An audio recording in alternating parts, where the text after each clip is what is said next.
দেবতার আজ্ঞা পালন করিতে রাজা বিপ্র সকলেরই আছে অধিকার।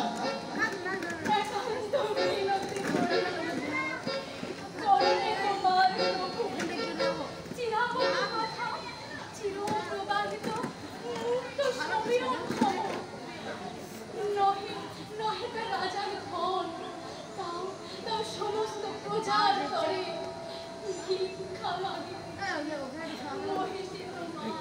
প্রেমের দোহারে মানব প্রিয়তম দেবতাও করিবেন ক্ষমা প্রেম আকর্ষণ বসে কর্তব্যের ত্রুটি।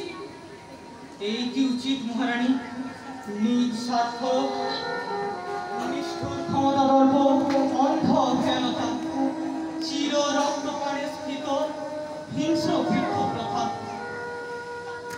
সহস্র শত্রুর সাথে একা যুদ্ধ করে শ্রান্ত দেহে আসি গৃহে নারী চিত্ত হতে অমৃত করিতে পান। সেথাও কি নাই দয়া সভা?